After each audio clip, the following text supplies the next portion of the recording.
10 โมงเช้าถึง 11 โมงเช้า1 ชั่วโมงทางสถานีวิทยุวัดฝายหินคลื่นความถี่ FM 104.50 เมกะเฮิรตซ์ทางอินเทอร์เน็ตทาง YouTube ก็เห็นทั้งมีภาพนะครับได้ยินเสียงแล้วก็ถ้าจะฟังอย่างเดียวเป็นวิทยุอินเทอร์เน็ตก็เข้าไปวัดฝายหินเนี่ยหรือเข้าแอปฟังเพลินก็ได้นะครับอันนี้ก็ได้แต่เสียงอันนี้เฉพาะว่าเดี๋ยวนี้มันโทรศัพท์มันได้หมดนะดีแท็กโฆษณาเห็น เขาได้คลื่น700มั้งคลื่นความถี่700เป็นคลื่นเก่าแล้วมาประมูลใหม่โฆษณาเป็นแต่เขาก็ทำระบบ 5G เอาคนมาแต่งเป็นนางเงือกคนมีอายุนะครับว่านั่งอยู่ริมน้ำแล้วก็มีห้วยหน้าลำธารไหลแล้วก็สั่งอาหารตีน้อยมั้งก๋วยเตี๋ยวตีน้อยเขาแสดงว่าตามหลักโฆษณาที่ผมเห็นนะที่เขาเจตนาที่จะนั่นก็คือคล้ายๆว่าอยู่ในห้วยในป่าในดอยอยู่ไหนก็คลื่นเนี้ยไปถึงเพราะว่าก๋วยเตี๋ยวตีน้อยมันต้องอยู่ในมันมีจริงก็บอกไม่มีเนาะแต่ชื่อมันคุ้นๆนะครับว่าอยู่ในถึงกรุงเทพก็ได้แล้วก็การคมนาคมไอ้ตรงที่เขาไปอยู่นะเป็นป่าเป็นดอยไม่มีเสาไม่มีอะไรเลยคลื่นยังใช้ได้นะครับก็เพราะว่าของอาหารที่สั่งมาส่งอ่ะมันไม่ใช่พวกไรเดอร์ที่พวกแก๊ปพวกอะไรเพราะว่ามันไม่มีถนนหนทางลอยน้ำมาเหมือนกับลอยกระทงนะครับอันนี้ไม่ได้โฆษณาได้ค่าโฆษณานะคุยกันเล่นๆลองดูแล้วกันแล้วก็เขาก็ออกแคมเปญโฆษณาไม่รู้ได้ค่าตัวเท่าไหร่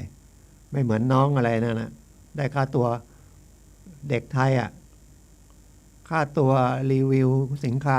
65 ล้านอ่ะมันทำไมมันสูงนักที่สูงก็คือเขาก็ต้องเป็นสินค้าที่ยี่ห้อที่มันไปได้ทั่วโลกนะครับทำไงจะทำบุญอะไรไม่รู้นะเกิดมาอย่างเงี้ยหน้าตาดีแสดงว่าต้องถือศีล เสียงดีข้างหากแล้วก็คงทำบุญทำทานบริจาคทานอะไรเยอะแยะ65 ล้านอ่ะเนาะเยอะแยะเลยนะครับถ้าพูดถึงไอ้การอันนั้นเป็นการทำงานนะฉะนั้นพวกดาราพวกอะไรเนี่ยของค่าตัวนะแต่ผมมานี่ไม่มีค่าตัวนะครับได้เยอะเหมือนกันได้บุญเยอะนะครับได้โอกาสก็มานั่งคุยกับท่านนะครับในเป็นรายการกฎหมายก็มีเดี๋ยวมีกฎหมายมาคุยด้วยนั่นก็ขอคุยทั่วไปก่อนให้วอร์มเสียงก่อนนะครับ1 ชั่วโมงก็แป๊บเดียวนะครับเมื่อวานก็จากบ้านผมบันทิไปแม่ทาก็ไปกลับ70 กว่ากิโลใครขับรถระวังเขาทำสะพานมีทางเบี่ยงนะครับอย่าไปเร็วแล้วก็อาจไม่รู้มีจับความเร็วเปล่าไปโรงพักแม่ทาเพราะว่ามีคดีจับผู้ต้องหายาเสพติดประมาณ 2,000 เม็ด2,000 เม็ดนี่มันจำนวนหน่วยเป็นเม็ดแต่โทษที่ปราบปรามยาเสพติดเนี่ยโทษเกี่ยวกับพรบยาเสพติดเนี่ยเขาลงโทษโดยเอาว่ามีเกินกี่หน่วยถือว่าเป็นการค้านะหน่วยก็คือเม็ดอะถ้าเกิน15 เม็ดอะถือว่ามีการค้าละแต่ถ้าต่ำกว่า15 เม็ดก็เพื่อการค้าหมายถึงว่าไม่ได้ค้านะครับ แต่มีวัตถุประสงค์ไว้เพื่อค้าเอาจำนวนว่าเลยคือกฎหมายพยายามจะปรามหรือปราบปรามยาเสพติดแต่ไม่ได้ผลนะครับยิ่งปราบยิ่งเยอะเพราะมันปราบเหมือนรักษาแต่ไม่ถูกโรควางยาไม่ถูกโรคจับลงโทษอย่างเดียวเอาโทษหนักๆมาขู่พูดอย่างนี้เลยแต่คนที่เขาไปเกี่ยวข้องกับยาเสพติดหนึ่งนะครับไม่ต้องหนึ่งหลงคิดว่ามันได้เงินง่ายแล้วก็ได้เงินเยอะเงินหมื่นเงินแสนนี่มันแป๊บเดียวนะครับแล้วก็ไม่ต้องลงทุนเลยแต่เขาลืมไปเขาลงทุนด้วยค่าชีวิตของตัวคือติดคุกสองเขาทำลายสร้างบาปสร้างกรรมกันแล้วกันเนาะทำให้พ่อแม่นะถ้ามีเมียก็มีลูกมีเมียก็ลูกเมียหมายถึงถ้าเป็นผู้ชายหรือสามีนะลูกอย่างเงี้ยเพื่อนทุกข์ร้อนเครียดมากกว่าคนที่ถูกจับอีกอย่างน้อยๆพ่อแม่ต้องห่วงลูกจะผิดจะถูกจับแล้วรายที่ผมไปนี่ก็คือโดนจับครั้งแรกโดนจับกำลังติดคุกแล้วกำลังออกพอออกมาปุ๊บก็โดนคดีที่สองอีกคดีที่สองมันก็น่าจะเกิดพร้อมๆกับคดีที่หนึ่งนะครับแต่มันคนละเคสกันถ้า15 เม็ดมันก็มีเพื่อจำหน่ายเพราะโทษหนักมันมีเสพถ้ามีเสพแล้วก็เป็นผู้เสพไม่ได้เอาไปแบ่งปันขายให้ใครนะคำว่าจำหน่ายเนี่ยมันไม่ใช่ว่าขายเอาตังค์กันบางทีไปแจกให้เพื่อนแบ่งให้เพื่อนนี่กฎหมายถือว่าจำหน่ายคือขายโทษรุนแรงเพราะว่าถ้าคุณเสพนี่คุณเดือดร้อนคนเดียวแต่จริงๆไม่เดือดร้อนคนเดียวนะครับมันเดือดร้อนสังคมไงก็เมื่อวานก็คดีคนบ้าเนี่ยใช่ไหมไล่ตีไล่แทงอะไรเขานะเสพเข้าไปแล้วมันสมองเสียเพี้ยนนะครับทำร้ายร่างกายคนอื่นแต่เสพเนี่ยเข้าไปเดินเข้าไปหาตำรวจเลยให้ตำรวจไปบำบัดนะครับเป็นผู้เสพแต่ถ้าเขามาจับมันอาจจะมีโทษนะแต่ว่าถ้าจับก็ยังไม่มีโทษนะก็เอาไปบำบัดแต่ต้องดูด้วยมันไม่ใช่จับบำบัดแล้วออกไปเสพอีกอันนี้ไม่ละนะครับเกิน15 เม็ดนะครับถือว่าเป็นการจำหน่ายโทษมันหนักขึ้นไปเยอะเลยเสพนี่มันไม่กี่ปีนะครับแล้วก็โทษยาเสพติดเนี่ยนอกจากติดคุกสุดจนโทษหนักที่สุดคือประหารชีวิต2เวลาจับยาบ้าได้เขาต้องส่งยาไปให้พิสูจน์นะพิสูจน์ว่าไอ้ยาเนี่ยเป็นมีส่วนของที่เรียกว่าตัวยาบ้าเนี่ยจริงๆมันเป็นเกลือหรือเป็นเมทแอมเฟตามีนนะเป็นตัวเคมีจำนวนมากน้อยเท่าไหร่ถ้ามากกว่า20 กรัมโทษสูงสุดถึงประหารชีวิตแล้วก็มีขั้นต่ำด้วยติดคุกตั้งแต่15 ปี20 ปีอะไรเนี่ยนะครับถึงแต่คนทำนี่ไม่สนใจไม่กลัวนะครับไม่กลัวเหมือนคดีฆ่าคนตายอย่างเงี้ยเราไปฆ่าคนตายเราก็ต้องโทษนะ15 ปีถึงประหารชีวิตหรือนะ10 ปีอะไรอย่างเงี้ยไม่กลัวหรอกครับช่วงนั้นมันไม่รู้เรื่องละอ่านโมโหโทโสแต่ยาเสพติดเนี่ยมันเข้าไปยุ่งปุ๊บเขาจะบอกเลยเอาไปขายก่อนแล้วเดี๋ยวเก็บตังค์ที่หลังแต่ถ้าเก็บไม่ได้เขาก็ต้องเอาคุณไป รีดจนได้ตังค์ไอ้รายนี้โดนจับครั้งแรกอายุ19พออายุ19ปุ๊บมันเลย18ละ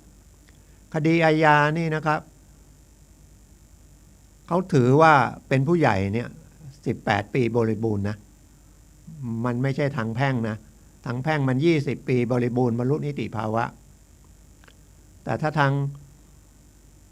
คดีอาญาเนี่ย18ถือว่าเป็นผู้ใหญ่เต็มตัวแล้วรู้รับผิดชอบชั่วดีไม่เป็นเด็กละแต่ถ้าต่ำไปมันก็เป็นเยาวชนต่ำไปอีกก็เป็นเด็ก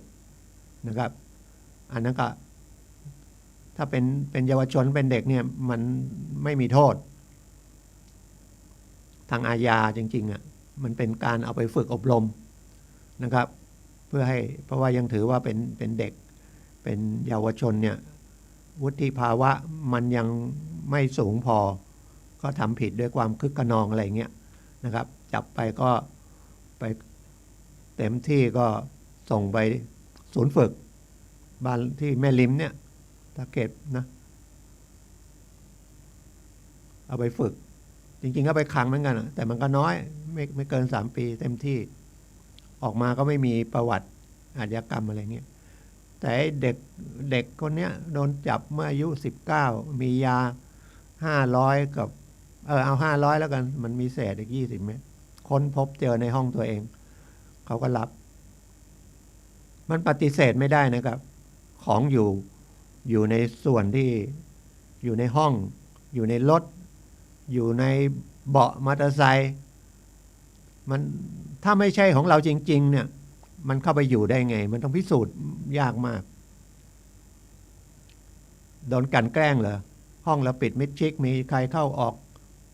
นะครับอยู่ในห้องเขาก็รับสารภาพก็ศาลลงโทษ6 ปียังไม่เคยกระทำความผิดด้วยแล้วก็อายุก็ยังแค่19อย่างเงี้ยให้โอกาส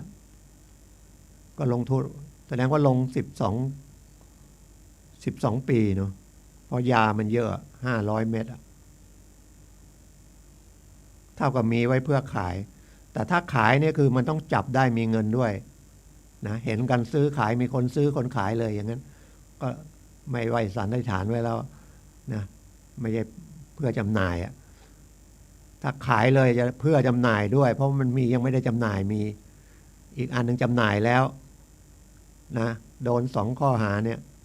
เพื่อจำหน่ายและจำหน่ายเขาจะแจ้งอย่างนั้นนะฟ้องกันอย่างนั้นอันนี้ก็เพื่อจำหน่ายเพราะว่าไม่มีหลักฐานการซื้อขายโดนไป12 ปีลดเหลือ6 ปีติดจริง3 ปีกว่าพอออกมาปุ๊บตำรวจแม่ทาก็ไปรับตัวอันนั้นไปโดนติดคุกที่ลำปางแสดงไปโดนจับที่ลำปางเพราะว่าเขามันเพื่อนเขาโดนจับปี61แล้วคนนี้ไปเที่ยวไปด้วยกันซ้อนขี่มอเตอร์ไซค์ไปด้วยกันทางนู้นให้การอย่างนั้นตำรวจก็ต้องจับมาก่อนละนะครับฉะนั้นระวังนะครับลูกหลานหรือแม้แต่ตัวเราอย่าไปต้องรู้เขายุ่งกับเรื่องของผิดกฎหมายเนี่ยนะโดยเฉพาะเรื่องยาบ้าเนี่ยอย่าไปเลยห่างไว้ห่างเลยนะครับเลิกคบเลยก็ได้นะครับจริงๆถ้านั่นก็แจ้งตำรวจจับเลยนะครับเพราะเป็นเขาทำเดือดร้อนต่อสังคมจับเขาเร็วมันก็เขาก็รักษาหายแล้วก็นะครับสังคมก็ไม่เดือดร้อนคนกินยาบ้าไปฆ่าคนอื่นโดยฆ่าพ่อฆ่าแม่ก็มีนะครับอันนี้ก็เมื่อวานก็การสอบสวนคดีอาญาที่มันมีโทษหนักนะครับต้องมีทนายไปนั่งร่วมฟังการสอบสวนด้วยกฎหมายแก้มาตั้งปี50หรือมั้งน่าจะต้องไปนั่งนะครับไปนั่งเพื่อใหม่ๆก็ตำรวจเขาก็อาจจะไม่เขาก็คิดอีกแบบหนึ่งนะแต่ไม่ใช่เดี๋ยวนี้เขาก็คิดจริงๆหลักก็คือตำรวจก็สบายใจด้วยว่า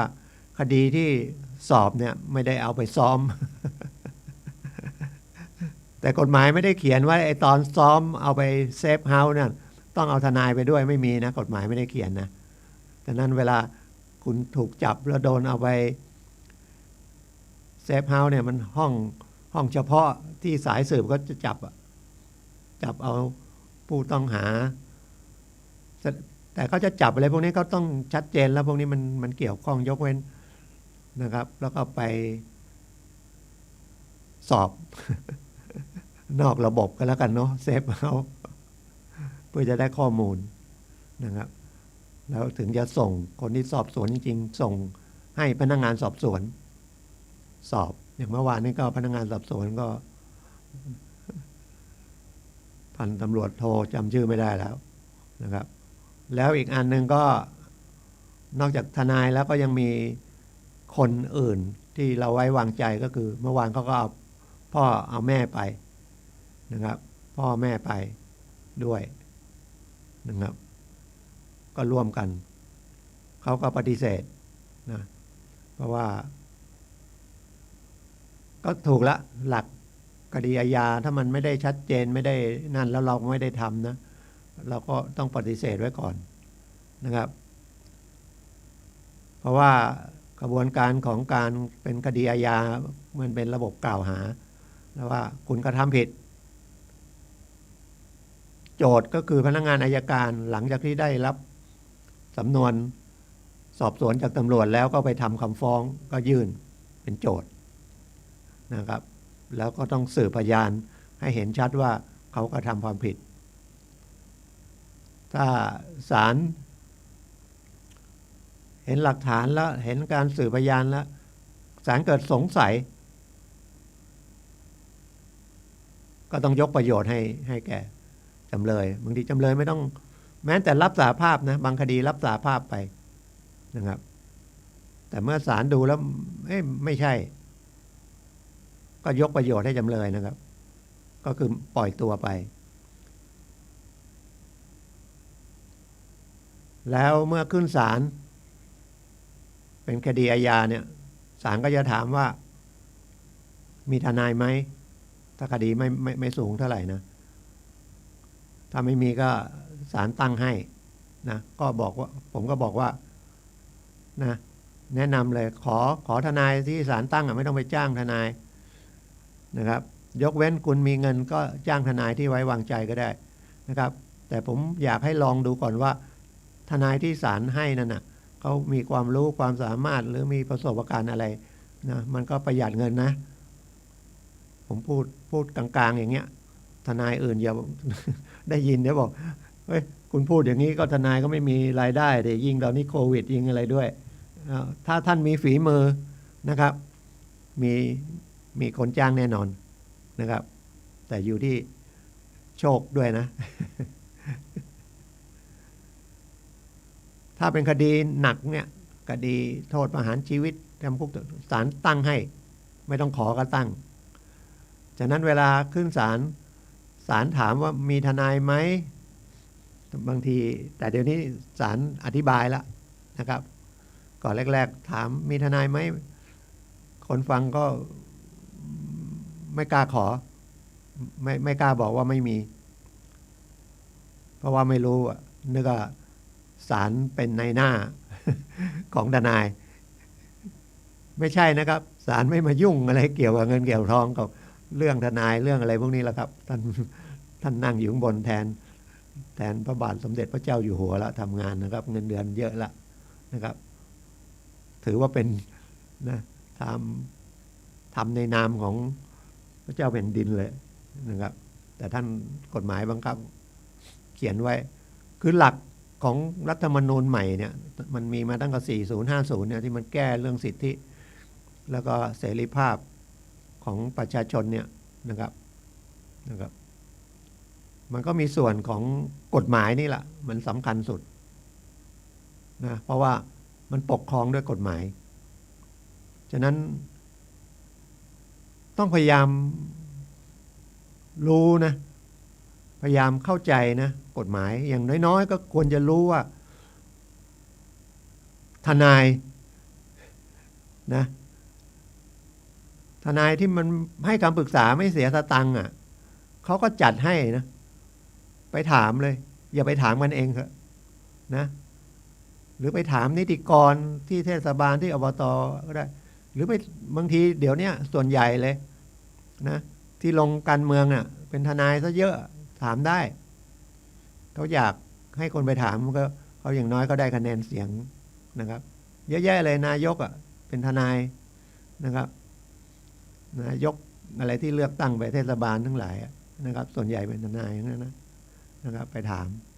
ถ้าไม่นั่นก็ไปที่อย่างเชียงใหม่ก็ไปที่กองเมืองนะครับโรงพักสถานีตำรวจภูธรเมืองเมืองเชียงใหม่ที่ตรงใกล้ๆวัดพระสิงห์แล้วก็ที่สถานีภูธรช้างเผือกนะครับช้างเผือกก็ไปใกล้ๆ700 ปีนั่นนะครับแล้วก็แม่ปิงเนาะที่ใกล้ๆตลาดหนองหอยเลยแยกหนองหอยไปหน่อยถนนสายลำพูนเก่าสายต้นยางนะจากหนองหอยลงไปทางใต้นะครับอยู่ทางซ้ายมือมีทนายนั่งหรือที่ศาลจังหวัดหรือที่ศาลแขวงศาลแขวงก็ตรงแล้วก็ศาลเด็กศาลแขวงศาลเด็กอยู่ที่เดียวกันนะครับมีทนายนะครับสำนักงานอัยการมีเป็นอัยการหรือบางทีก็จะจัดทนายไปช่วยในส่วนของเรื่องช่วยเหลือนะครับสำนักงานยุติธรรมจังหวัดนะครับเปิด Google ดูนะครับไม่ใช่ศูนย์ดำรงธรรมนะศูนย์ดำรงธรรมนั่นไปเรื่องเดือดร้อนนะครับเรื่องไม่ได้ก็มีนักกฎหมายอยู่นะครับหรือไม่ไปที่ศาลเลยไม่ก็ถามประชาสัมพันธ์ว่านะครับหรือที่สภาทนายความของเชียงใหม่ก็เป็นทั้งที่ทำการของภาค5ทั้งกรรมการภาคด้วยเป็นของประธานจังหวัดด้วยเขาไปอยู่ตรงตลาดอ้อมเมืองเดิมก็อยู่แยกหนองหอยนะครับไปหานะครับมีทนายมีคำปรึกษานะครับท่านภาค5ก็ท่านพรศักดิ์นะครับสังวานนะครับผมจำไม่ผิดนะครับหรือก็โทรศัพท์คุยกับผมนะครับปรึกษาเบื้องต้น089 635 5649 089 635 5649ช่วงกลางวันนะครับเพราะตอนนี้เรียนสมาธิด้วยและปกติผมก็ไม่ได้เปิดทุ่ม2 ทุ่มก็ปิดโทรศัพท์แต่ตอนนี้เรียนสมาธิตอน6 โมงเย็นนะครับผมก็ปิดแล้วโทรศัพท์นั้นโทรก่อนนะครับสัก 4-5 โมงเย็นก็ยังคุยได้ถ้าไม่นั่นผมจะโทรกลับไปนะครับถ้าไม่ได้รับแต่เมื่อกี้มีเบอร์ระวังนะครับผมขับรถอยู่พอดีขึ้นชื่อมาด้วยชื่อหลิวแต่ผมจำได้ผมไม่มีเพื่อนชื่อหลิวแล้วผมเซฟโทรศัพท์ไว้ชื่อหลิวนึกยังไงก็นึกไม่ออกผมไม่มีเพื่อนชื่อหลิวผมก็ไม่รับอันเนี้ยเขาจะมา1หลอกกู้เงินหลอกให้กู้เงินอย่าไปกู้เงินนะครับที่เขาโทรมานะครับไม่มีหลักประกันไม่มีอะไรนะครับเดี๋ยวคุณหลวมเข้าไปตรงนั้นนะครับจากนี่ไม่กี่พันอาจจะกลายเป็นหลายหมื่นหรือหลายแสนก็ได้ถ้ากู้เป็นหมื่นนะครับเขามีวิธีที่จะตามหนี้คุณนะครับเขามีนะครับแต่ถ้าโทรมาแล้วกู้เงินไปมาบอกได้กู้ละ20,000สมมตินะได้กู้โอนให้เขาก่อน 3,000 ค่าธรรมเนียมแล้วเดี๋ยวจะโอนมาให้ 20,000ถ้าเชื่อก็ตามใจคุณเถอะคุณก็เสีย 3,000 หรือบางทีบอกได้กู้เงินได้ละ 5,000 โอนไปก่อนนี่300โอนไปนะครับคุณจะได้0 ตังค์300หรือ 3,000 อะไรก็แล้วแต่มันจะมีที่ไหนล่ะครับเขาก็หลอกคุณเดี๋ยวใส่เขาก็ปิด แล้วพวกนี้เป็นไม่ใช่คนในเมืองไทยทำนะบางทีเป็นต่างชาติทำนะครับเขาอยู่ต่างประเทศแล้วก็เปิดเข้ามาเป็น Facebook มั่งเป็น YouTube มั่งเป็นอะไรเนี่ยนะครับ มันไม่มีนะครับทำไมไปหลงเชื่อง่ายๆ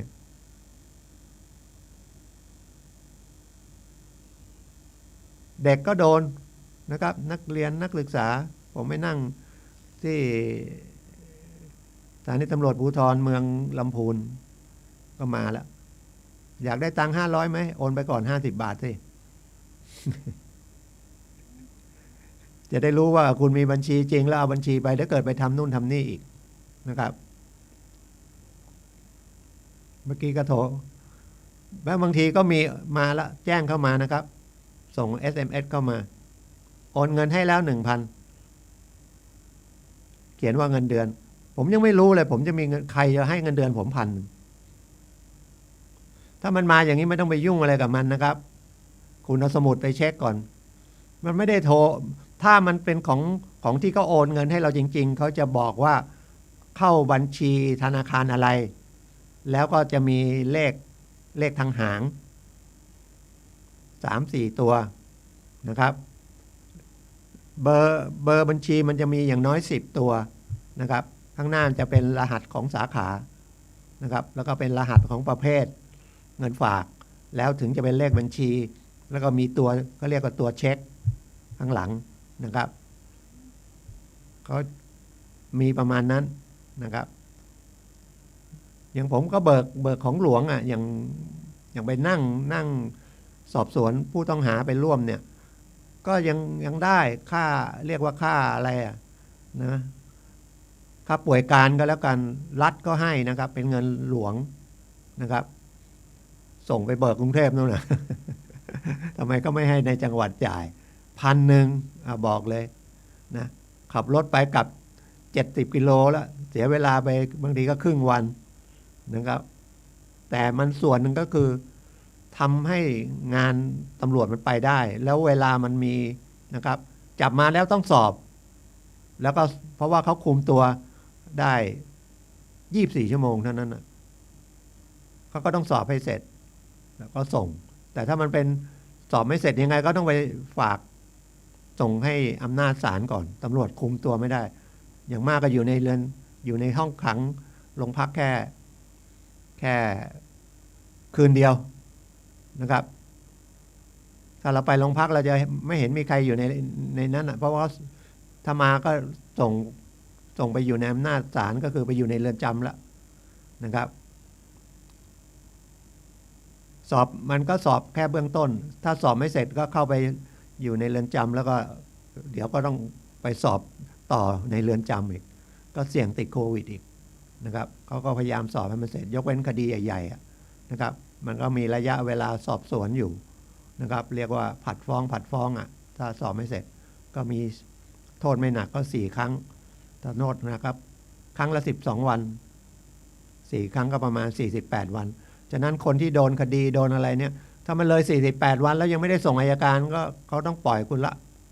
นะครับถือว่าตำรวจคุมไม่ได้แล้วตำรวจต้องไปแถลงศาลว่าขอปล่อยนะครับแล้วแต่ถ้าคุณทำผิดจริงๆเดี๋ยวก็ตามไปจับมาใหม่นะแต่ถ้ามันเป็นคดีโทษสูงก็ได้84 วันเลยไปอีกมันเป็นอีก3 อาทิตย์เป็น7 อาทิตย์12 7 84ถ้าครบตรงนั้นส่งอัยการไม่ได้ตำรวจสอบถือว่าสอบไม่เสร็จหรือไม่นั้นก็สั่งไว้ฟ้องอะไรก็ปล่อยมาก่อนนะครับถ้าลืมผัดฟ้องนี่ตำรวจโดนเลยนะครับเนี่ยมันดูแลเรื่องอิสรภาพเรื่องเรือนจำเรื่องคุกเรื่องตารางเนี่ยเรื่องศาลเรื่องอะไรเนี่ยดูแลตลอดนะครับแล้วก็อย่างที่บอกว่าขึ้นศาลไปก็ขอทนายเลยนะครับขอทนายที่ศาลแต่ดีที่สุดนะครับอย่าไปทำผิดเลยหรืออย่าให้มันมีเรื่องขึ้นศาลเลยยกเว้นจำเป็นจริงๆเช่นคำร้องมรดกอย่างเงี้ยเป็นยื่นฝ่ายเดียวอย่างเงี้ยไปขอสิทธิ์หรือขอเรื่องบุตรเรื่องขอจดทะเบียนบุตร นะครับ รับรองบุตรอย่างเงี้ยนะหรือขอขายที่ดินของผู้เยาว์อย่างนี้นะแต่ก็ดูว่าขายแล้วยื่นคำร้องไปว่าเพื่อประโยชน์การศึกษาของผู้เยาว์ มันจริงก็เปล่านะบางทีก็ขายแล้วเงินไปไหนก็ไม่รู้นะก็แล้วแต่ความซื่อนะครับ ความมีศีลธรรมมันทำให้โลกหรือสังคมนะมีความสุขนะครับไม่ใช่วัตถุนะครับ วัตถุมันอำนวยความสะดวกแล้วก็อย่าเอามันมามากเลยมันเป็นทุกข์ซื้อรถมาใหม่เนี่ยเราดีใจเนาะจอดไว้ก็กลัวเนาะเดี๋ยวใครจะมาใกล้เดี๋ยวเฉี่ยวจะชนก็ไปนั่งคดียาบ้าเขาก็ปฏิเสธนะครับ แต่ผมก็บอกว่าดูด้วยแล้วก็เขาอาจจะเขาบอกเขาขอประกันบอกยาบ้าอย่าไปขอประกันเลยนะครับเขาไม่ให้แล้วก็ประกันเขาประกันสูงมากนะครับแล้วประกันเพราะว่าเขาถือว่าค้ายาบ้าเนี่ยมีเงินเยอะประกันถ้าให้ประกันมันก็หนีหมดละทิ้งประกันเลยไม่เสียดายหรอกเดี๋ยวมันไปหาเงินใหม่ได้แต่นี่มันเอาพ่อจะไปประกันด้วยการรักลูกสงสารลูกนะครับแต่ทำไมไม่ดูลูกตั้งแต่ก่อนที่เขาจะไปคบกับเพื่อนที่ไปยุ่งเกี่ยวกับยาเสพติดเคยเสพยาด้วยล่ะพอเสพยาแล้วเดี๋ยวมันก็ต้องไปค้ายานะครับมันเข้ากระบวนเข้าไปในวงจรละนะครับผมเจออย่างนี้เดี๋ยววันอังคารนี้ก็ไปอีกคดีหนึ่งละนะครับอันนี้ก็ยา 4,000 เม็ดนะครับถึงจะรับสารภาพโจทย์ต้องสืบให้เห็นว่าเขาทำผิดจริงนะครับแต่ถ้าคดีมันโทษน้อยๆรับสารภาพก็ศาลก็ตัดสินเลยนะครับโทษน้อยๆพวกลักทรัพย์พวกคดียักยอกทรัพย์อะไรเล็กๆน้อยๆนะครับ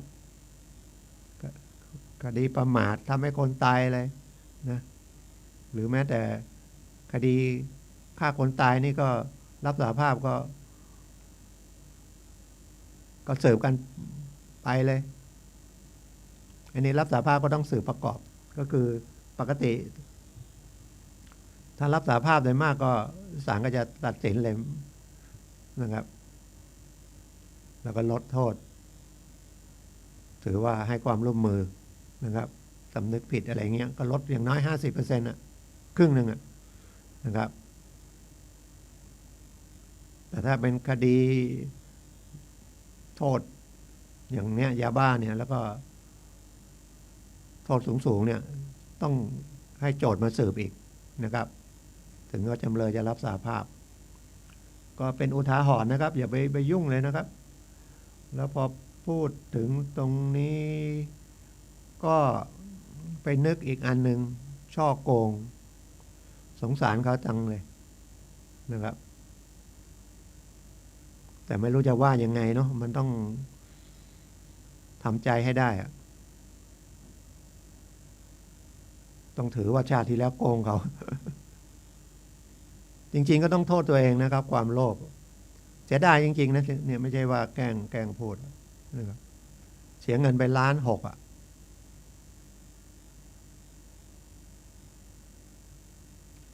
เขามาชวนลงทุน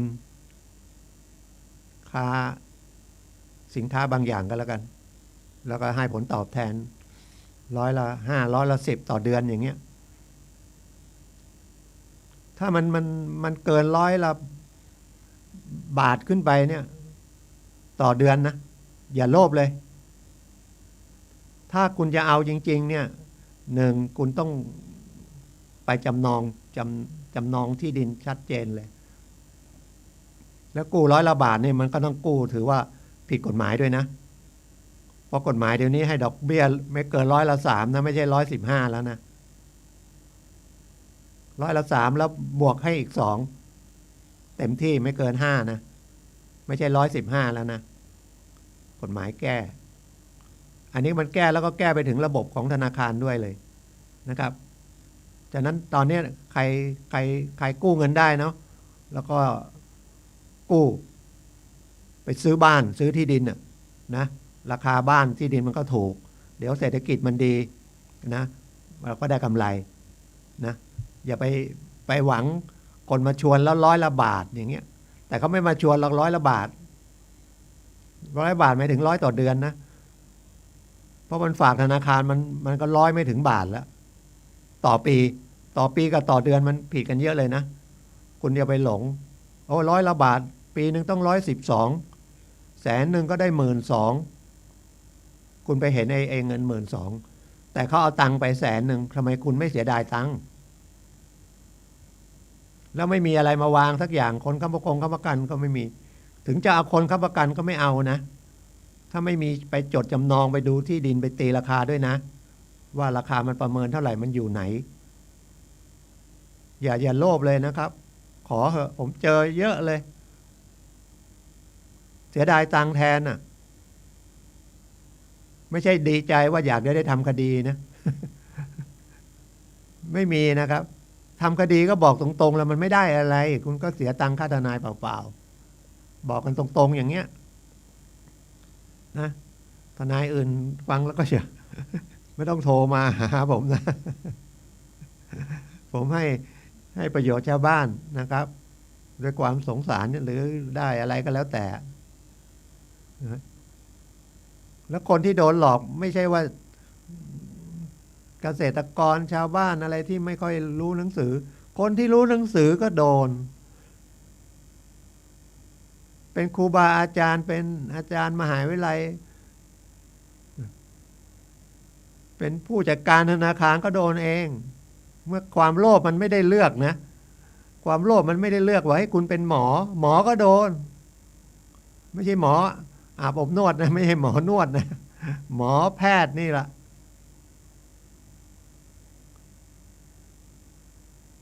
ครูบาอาจารย์เยอะเลยนะครับ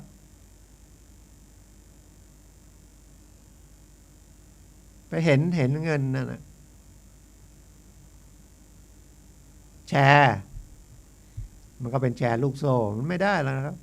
แชร์ทองแชร์อะไรอีกอะนะมีเยอะแยะเลยมันก็หลอกมาเรื่อยอะเข้าไปในมือถือเล่นไปเล่นมามันก็โผล่ขึ้นมาแล้วเราหลวมตัวไปนั่นนะครับของฟรีมันมีเหรอถ้าเขาได้กำไรอย่างนี้เขามาชวนคุณทำไมเขาไปกู้ธนาคารไม่ดีเหรอธนาคารกู้เดี๋ยวนี้ดอกเบี้ยเท่าไหร่2-3 บาทต่อปีเขาได้กำไร5%ต่อเดือนเขาจะมาแบ่งคุณเหรอเขาไปไหนไม่ได้แล้วอ่ะเนี่ยมาชวนโดนไปตามเขาเหมือนกับโดนยาเลยเดินไปถอนเงินให้เขาเลย800,000ครั้งแรกได้ดอกมา3-4 หมื่นก็บอกเดี๋ยวต้องการอีก800,000แล้วเดี๋ยวเอาไอ้ที่ค้างงวดที่แล้วให้ด้วยแล้วเดี๋ยวจะให้ไอ้งวดนี้ไปด้วยจริงๆเขาให้มาเลยก็ได้110อย่างเงี้ยเพราะเขาเอาเงินที่ของเรานะให้คืนเราอ่ะบอกให้เลยเดี๋ยวให้ล่วงหน้า3 เดือนก็ได้110เขาได้ไปเอาว่าคิดง่ายๆเนาะเอา100,000อย่างเงี้ย100,000110ก็1,000ต่อเดือน100,000ก็10,000เนาะให้เลยให้3 เดือนล่วงหน้าเลยก็ได้30,000คุณเสียไปละ70,000จะหายจ่อยเดี๋ยวก็มีตลอดนะครับมีตลอด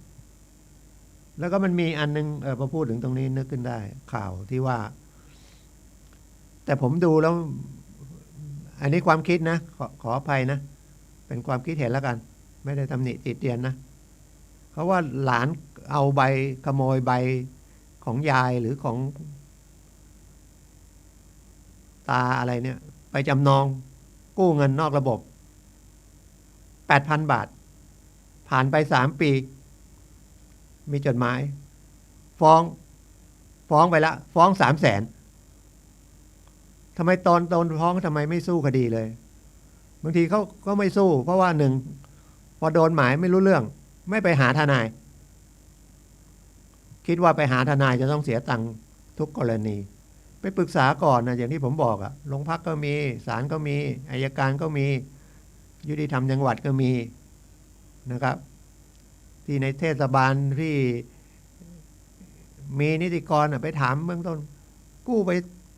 8,000ฟ้องมา300,000แล้วก็มายึดที่ขายทอดตลาดแล้วมันแสดงว่ามันไม่ใช่แล้วทุกครั้งพอฟ้องมันก็ต้องมีหมายมาถ้าจำนองมันไปจดจำนองยังไงฟ้องมันก็ต้องมีหมายถ้าเป็นจำนองของที่ว่าไปเอาของญาติมาเขาก็ต้องส่งหมายไปที่ญาติแล้วตอนฟ้องเขาต้องฟ้องทั้งจำนองก็คือญาติก็ต้องรู้เรื่องด้วยแล้วทำไมรับก่อนฟ้องเขาปกติมาตรฐานหรือตามมัญญาทนายก็ต้องมีโนติสมาก่อนโนติสไม่เท่าไหร่เดี๋ยวหลังจากนั้นมีฟ้องมาเขาจะมีสำเนาคำฟ้องพร้อมด้วยหมายนัดบอกให้ไปศาลวันไหนเพื่อทำอะไรก็คือเพื่อให้การหรือไกล่เกลี่ยให้การนะหรือให้การก็คือกู้ไม่กู้เท่าไหร่แล้วก็ไกล่เกลี่ยก่อนก็ได้ว่าเป็นหนี้กันจริงงี้นะลดหย่อนอะไรได้ไหมส่งเท่านี้ผ่อนได้ไหมมันต้องมีพอฟ้องไปถึงไม่ไปศาลเขาก็ต้องมีหมายมาอีกทางโจทก์เขาต้องออกหมายให้ศาลออกหมายมาอีกว่าเฮ้ยศาลตัดสินอย่างนี้แล้วนะคุณต้องชำระหนี้ภายใน30 วันอะไรอย่างเงี้ยก็ต้องมีหมายมามันไปส่งที่ไหนอ่ะเขามาส่งหมายต้องถึงมือเราถ้าไม่มีคนรับเขาให้ปิด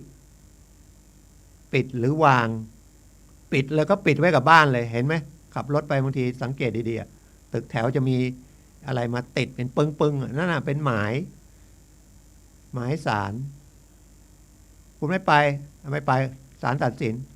คือศาลจะให้ความยุติธรรมโดยการแจ้งทั้งนั้นบอกว่าบังคับคดีแล้วคุณต้องชำระหนี้นะเนี่ยศาลตัดสินไปเงี้ยแล้วถามว่าถ้าเกิดศาลตัดสินมาแล้วเราเพิ่งรู้แล้วมันไม่ใช่ก็ขอพิจารณาคดีใหม่ได้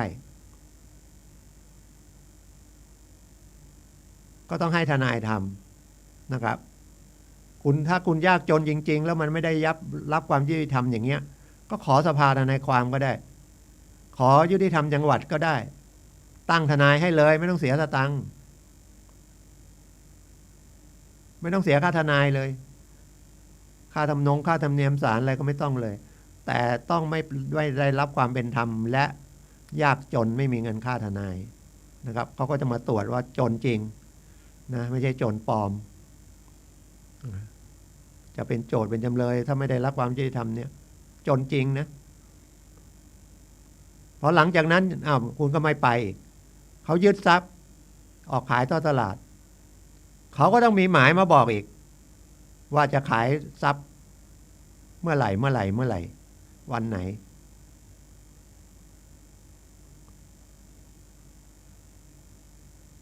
เราไม่สนใจนะครับเราไม่สนใจแล้วในหมู่บ้านก็ไม่สนใจผมบอกอย่างนี้แล้วกันเพราะหลวงบ้านก็ไม่รู้เรื่องน้อยนะครับอย่างเขาอาจจะรู้ก็ได้ไม่ใช่เนาะเดี๋ยวนี้มีจบนิติศาสตร์เยอะแยะเลยเป็นพ่อหลวงบ้านนะเผลอจบปริญญาโทก็มีนะแต่ที่ผมพูดที่ผมเห็นนะครับบางที่มันส่วนใหญ่ไม่มีนะครับไม่ค่อยก็ว่าไปเรื่อยมันต้องหน่อยจริงๆถ้าอยู่ใกล้ๆบ้านผมก็ไปหาผมที่บ้านนะไม่นั้นก็อย่างที่ผมบอกเบอร์โทรศัพท์ผมอยู่ไหนก็ได้โทรไปเถอะนะครับค่าโทรศัพท์กับประโยชน์ที่ได้รับนะครับต่างกันเยอะนะครับแต่เป็นการปรึกษานะครับเบื้องต้นนะครับเหมือนถามว่าปวดหัวอย่างเงี้ยไปซื้อยาร้านไหนผมว่าหรือจะถ่ายเอกสารไม่รู้อยู่ตรงไหนเงี้ยมันก็ได้ประมาณนั้นนะครับแต่ผมก็เคยมีนะครับคนที่ติดต่อทางผมแล้วก็ช่วยเขาถ้าติดต่อกับผมจริงๆแล้วเดือดร้อนจริงผมก็แม้จะอยู่เชียงใหม่เนี่ยผมก็วิ่งขับรถมาช่วยดูให้หรือไม่นั้นก็นัดกันเจอที่วัดไหวหินนี่ก็ได้วันเสาร์เอาเอกสารมาเลยหอบมาเลยนะครับแต่ขอให้คนที่เดือดร้อนตัวจริงๆมาอย่ามาถามก่อน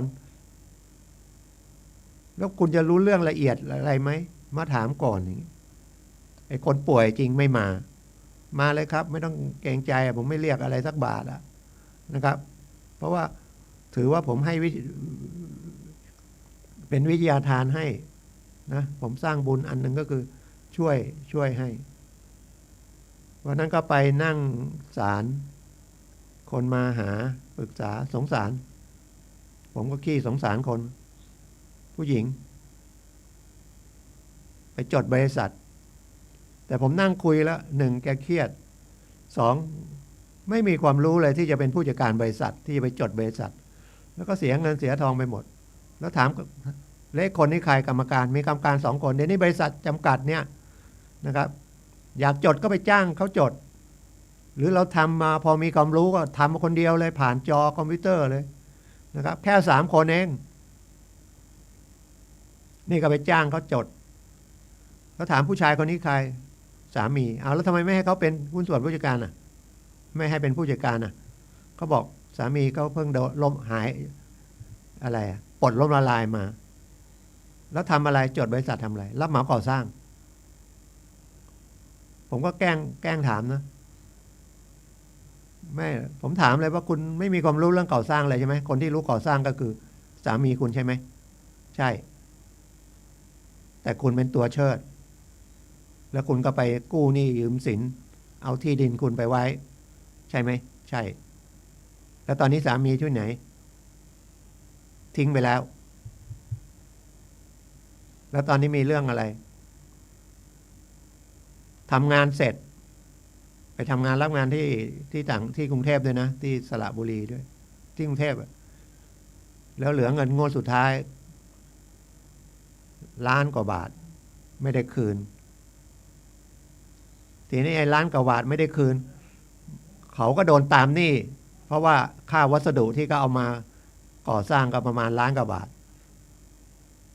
ผมก็บอกว่าคุณก็ต้องให้ทนายฟ้องเขาบอกให้ทนายฟ้องแล้วเสร็จแล้วเดี๋ยวคุณก็ต้องให้ทนายนั้นแก้ฟ้องไอ้บริษัทวัตถุก่อสร้างที่คุณไปเอามาอีกคุณก็เสียค่าทนายแต่ได้ไม่ได้ก็แล้วแต่คุณก็โดนฟ้องเขาก็เครียดเพราะว่าไอ้ที่เอาไปไว้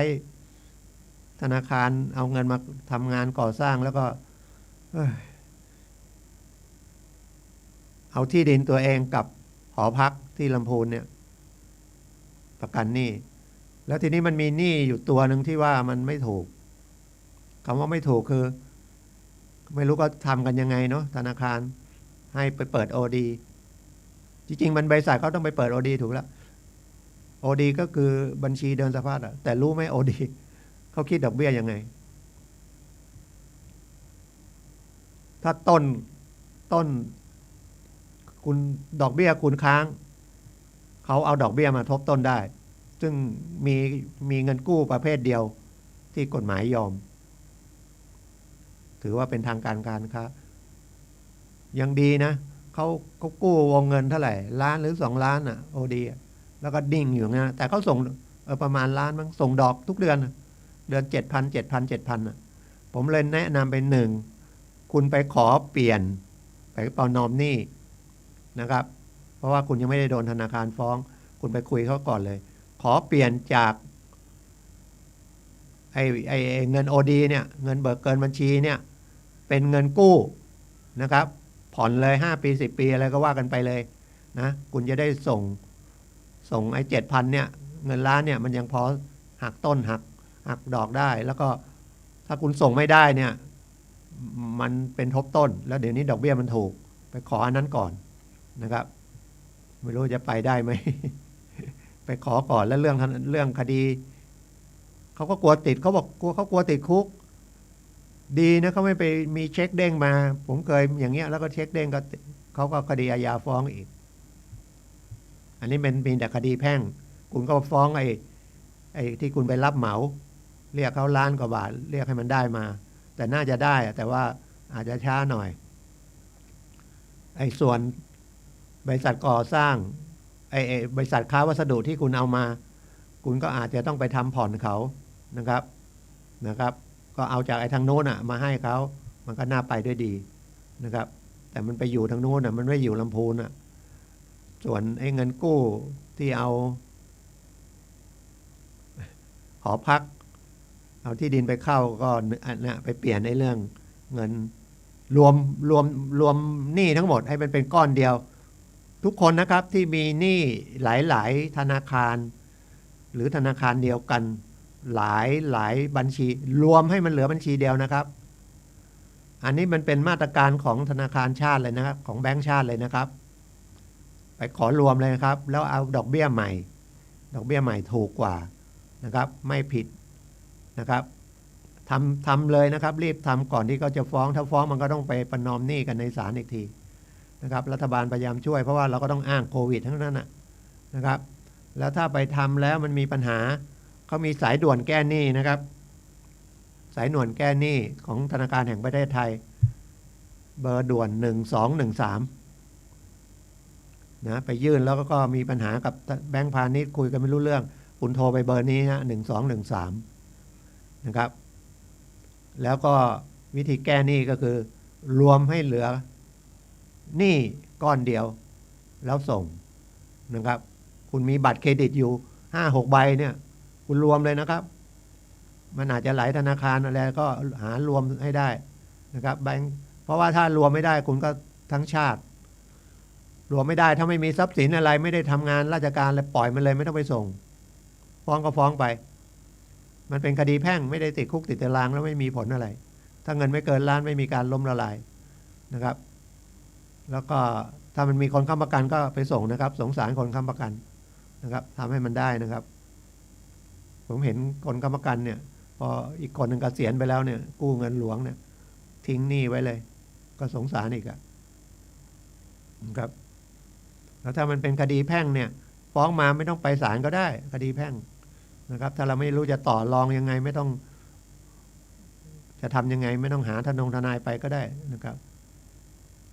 หรือถ้าเราคุยเป็นเราต่อรองได้ก็ไปคุยนะครับเรายังไม่ลงตัวก็ขอเลื่อนอีกนัดหนึ่งก็ได้นะครับแล้วก็มาปรึกษาจะทำยังไงนะครับคือรวมต้องรวมมีหนี้กี่อันต้องรวมนะครับรวมแล้วส่งมันได้ทั้งต้นทั้งดอกได้ดูรายการไทย PBS นะครับมันมีรายการตรงเนี้ยผมจำวันไม่ได้ละตอนเย็นช่อง3ไม่มีโฆษณาด้วยมีเรื่องเนี่ยเรื่องแก้หนี้เนี่ยนะครับเรื่องแก้ไขหนี้สินเนี่ยนะครับแล้วก็เรื่องซื้อสินค้าโดนหลอกไม่โดนหลอกอะไรเนี่ยนะดูพยายามดูช่องนี้ดีที่สุดนะครับแต่ไม่ค่อยบันเทิงก็มีนะครับไม่ใช่ว่าไม่มีแล้วเดี๋ยวนี้ก็ไปเปิดของไทย PBS ก็ไปเปิดเข้าไปในแอปพลิเคชันนะครับวิภา VIPA ดูฟรีนะครับมีรายการสารคดีต้องเป็นคนชอบสารคดีนะแต่สารคดีบันเทิงด้วยก็มีนะครับไม่มีโฆษณาผมก็ดูเนี่ยนะครับช่องไทย PBS โฆษณาให้เลยเป็นองค์กรการสื่อสารไม่มีโฆษณารับเงินงบประมาณจากรัฐบาลนะครับวิภานะครับ VIPA แอปพลิเคชันเข้าไปสมัครที่อะไร Play Store หรือ App Store อะไรนะครับแล้วก็ถามชื่อถามอะไรที่หน่อยก็ป้อนเข้าไปนะแล้วเดี๋ยวคุณก็ได้ดูฟรีไม่เหมือนแอปอื่นนะคุณเข้าไปดูหนังดูอะไรคุณเสียตังค์อย่างนั้นชอบนะวันละ9 บาทอย่างเงี้ยนะแล้วแต่นะครับผมดูโดยมากดูอยู่2 ช่องแค่นั้นนะ3 ช่องนะครับไทย PBS แล้วก็ของรัฐสภานะTP ช่อง10แล้วก็ช่องอสมทช่อง30ก็ดูประมาณนี้นะครับดูตรงส่วนที่เป็นสาระนะครับบันเทิงไม่ดูนะครับถ้าใครมาคุยบันเทิงผมไม่รู้เรื่องนะร้านอาหารมีไหนดาราคนไหนไม่รู้จักสักคนเพลงก็ยังขอใครก็ไม่เป็นนะครับอยากฟังเพลงเนี่ยทำนองเพราะนึกได้แต่นึกชื่อไม่ได้คนร้องก็ไม่รู้นะครับไม่เครียดนะครับผมก็นะไม่ใช่ไม่ดูบันเทิงแล้วเครียดไม่เครียดนะครับแล้วก็ดูหนังสือนะครับไม่รู้ก็ค้นทาง Google มั่งมาดูหนังสือดูอะไรมั่งโหเดี๋ยวนี้มันกฎหมายออกมาเยอะแยะไปหมดเฉพาะกฎหมายนะครับอบรมผ่านซูมอีกนะสภาทนายความนะครับแล้วก็เอามาคุยกับท่านนะเป็นพยายามให้มันเป็นสาระนะเป็นไม่เป็นก็ไม่รู้ นะผมกำลังสับสนในกาของผมตั้งเร็วไว้หน่อยนึงก็เดี๋ยวรอท่านอาจารย์สุนัยมาถ้ามาผมก็ต้องขอลาท่านนะครับแต่ตอนนี้ยังน่าจะยังไม่เข้ามานะครับแสดงว่าเวลายังพอมีนะครับก็คนเรามันก็มีกายกับใจนะหลักเลยแล้วกายกับใจก็ไม่ใช่เราถ้าเป็นเราต้องสั่งได้เนาะอย่าแก่อย่าเจ็บอย่าป่วยอย่าตายร่างกายเนาะจริงๆร่างกายเป็นเครื่องมือเป็นหุ่นยนต์แค่นั้นนะแล้วก็ใจคือความคิดเรานั่นแหละจิตใจเดี๋ยวก็ทุกข์เดี๋ยวก็โศกเดี๋ยวก็เศร้าเดี๋ยวก็เหงาเดี๋ยวก็สนุกสนานบางทีเรื่องเดียวกันมันก็เป็นสุขแต่พอผ่านไปไอ้เรื่องเดียวกันกลายเป็นทุกข์แต่งงานใหม่ๆก็เป็นสุขเนาะก็ผู้หญิงคนเดียวกันนั่นน่ะนะคนที่เราอยากได้โอ้โหเสียเงินเสียทองแต่งงานเท่าไหร่ครับเอาอยู่ไปก็ทุกข์แล้วทุกข์เพราะอะไรก็ไม่รู้นะที่เขาเป็นสุขก็มีนะไม่ใช่นะไม่ใช่คิดว่าเป็นทุกข์หมดแต่ก็ไม่ก็มีทั้งสุขทั้งทุกข์นะคนนะกินข้าวซ้ำๆมันจานแรกก็อร่อยนะจานที่สองก็อร่อยน้อยหน่อยพอจานที่สามไม่เอาแล้วธรรมชาติมนุษย์หรือเป็นผมเป็นคนเดียวไม่มีใครเป็นเลยซื้อรถทำไมบริษัทรถออกใหม่ๆตลอดเลยนะออกอีกแล้วตอนนี้เขาไม่กลัวโควิดเลยนะเขาพยายามออกรถใหม่แล้วรถจีนยังมาครองตลาดนะครับ2 วันปล่อยออกมาแล้วแต่ราคามันยังแพงอยู่ยังไม่รู้ก็จะตั้งราคาเท่าไหร่ถ้ามันสักผมดูนะถ้า7-8 แสนก็น่าสนนะแต่ชาร์จไฟชาร์จไฟมันมีแบตสองรุ่นแบตย่อมหน่อยตัวเล็กหน่อยเติมทีวิ่งได้400 กิโลถ้าแบตใหญ่หน่อยวิ่งได้ถึง500 กิโลมันจะประหยัดค่าน้ำมันไปเยอะเลยเอาค่าน้ำมันมาผ่อนรถ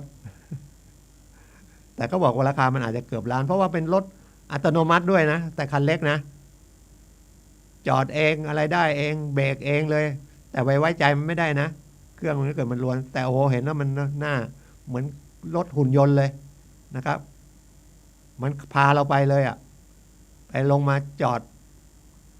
มันเอาเข้าซองให้เรียบร้อยเลยอย่างเงี้ยมันหน้ามาแล้วก็ไปรับจ้างให้เขาเอาไปสอบใบขับขี่นะเดี๋ยวนี้สอบใบขับขี่ผ่านออนไลน์นะครับไม่ต้องไปนะไม่ต้องไปแล้วแจ้งความเดี๋ยวแถมอีกจะคุยเรื่องธรรมะสักนิดนึงแถมอีกแจ้งความเอกสารหายไม่ต้องไปโรงพักนะครับถ้าเราไปแจ้งหลักฐานหายเนี่ยครับเข้าไปในมือถือนะครับแจ้งความออนไลน์เนี่ยพิมพ์เข้าไปเลยเข้า Google มันจะขึ้นมาเลยแล้วเราก็ป้อนเขาจะถามจังหวัดไหนโรงพักไหนชื่ออะไรหายแล้วก็เอาไอ้ที่มันขึ้นมานะไปปริ้นเอานะเป็นหลักฐานได้เลยนะลองทำดูอีกหน่อยมันไม่ต้องไปไหนแล้วมันจะไม่รู้ขาแข้งมันจะเสียเปล่ามนุษย์นะครับไม่ได้ใช้นะครับแต่ผมเดินทุกวันนะเดินวันหนึ่ง2-3อย่างน้อยก็3 กิโลแล้วเดินจงกรม เที่ยวในกิโลครึ่งเที่ยวเดินครึ่งชั่วโมงเช้าครึ่งชั่วโมงเย็นครึ่งชั่วโมงครึ่งชั่วโมงนี่เดินได้ประมาณ1.5 กิโลนะครับเดินในบ้านเนี่ยนะครับบริหารร่างกายดังนั้นของจิตใจเราเนี่ยอบรมที่เรียกว่าอบรมสมาธินั่นก็คือสร้างสติเรานะครับเราอยู่ด้วยสติแล้วคำว่าสมาธิกันเนี่ยนะครับมันไม่ใช่ลึกซึ้งอะไรนะครับไอ้ถ้ามันลึกซึ้งเลยขึ้นไปเนี่ยมันเป็น เป็นเข้าฌานไปแล้วมันไม่ใช่เป็นสมาธิที่ถูกต้องแล้วสมาธิที่ถูกต้องก็เนี่ยที่ผมนั่งคุยกับท่านนี่แหละที่ท่านฟังผมรู้เรื่องเนี่ยที่ผมคุยกับท่านรู้เรื่องเนี่ยนะครับเนี่ยคือเป็นสมาธิละเป็นประโยชน์ละนะครับ ส่วนจะเป็นบุญเป็นอะไรถ้าคนมีสมาธิมันก็มีสติจริงๆก็สตินะตัวสำคัญสุดเลยนะครับคือรู้นะครับว่าอันนี้มันดีหรือไม่ดีคำว่าดีมันเอาว่ารู้ว่ามันทำแล้วเดือดร้อนคนอื่นไหมเดือดร้อนตัวเราเองไหมมันรู้ทันไหมนะครับแต่ไม่ใช่ว่าถึงกับไม่โกรธไม่โลภไม่หลงอะไรเลยเนี่ยมันไม่ถึงขนาดนั้นนะครับอันนั้นมันต้องพัฒนาไปอีกไกลนะครับแต่เราก็เนี่ยทีวีก็หลงกับมันนะซื้อของทีเดี๋ยวนี้ซื้อทีใช้ได้ทั้งปียังไม่หมดเลยนะครับ990นะครับทุกอย่าง990หมดนะครับเครื่องไฟฟ้าเครื่องมือเครื่องจักรกลอย่าไปซื้อเลยนะครับเครื่องใช้ไฟฟ้านะครับถ้ามันถูกเกินไปเนี่ยเดี๋ยวเสียของฟรีแม้แต่เสื้อผ้าอะไรพวกนี้ดูที่มันเป็นยี่ห้อที่มีอะไรชัดเจนนะครับเดี๋ยวมันซื้อมาแล้วใช้ไม่ได้มันเสียตังค์ฟรีเหมือนผมไปซื้อเหมือนกันบางทีก็ฟรีนะบางทีก็เสียตังค์ฟรีไปเห็นของถูกซื้อเสื้อยืดตัวละ100เนี่ยมันดีเนาะตอนไปจับมันทำยังไงไม่รู้มันดีแต่มันเอามาใช้มันไม่ดีนะครับหรือเราไปซื้อออนไลน์หรือไปซื้อที่เขามาขายก็ได้มันก็ถูกนะเสื้อ100เดียวเสื้อยืดใส่นอนได้ไม่เป็นไรสีไม่ตกนะครับสั่งที่มันมียี่ห้อหน่อยนะครับแล้วเราพอสั่งไปปั๊บเดี๋ยวมันก็จะมีโทรมาขายโน่นขายนี่อีกแล้วพวกยาพวกเภสัชภัณฑ์อะไรพวกของบำรุงร่างกายอาหารอะไรเนี่ยเรามัดระวังนะครับอาหารคือ5 หมู่เนี่ยกินให้มันครบนะครับไม่ต้องไปเสียตังค์เป็นวิตามินอะไรพวกนั้นอีกนะก็วันนี้ก็ขอบคุณทุกท่านนะครับที่รับฟังเดี๋ยวรายการต่อไปก็เป็นรายการของท่านอาจารย์สุนัยนะครับพลังแห่งชีวิตก็เรื่องกฎหมายก็ดีนะครับเรื่องของสถาบันพลังจิตานุภาพซึ่งเกี่ยวกับการฝึกจิตใจเนี่ยนะครับก็ติดต่อกับผมได้นะครับเบอร์เดิมนะครับ08963556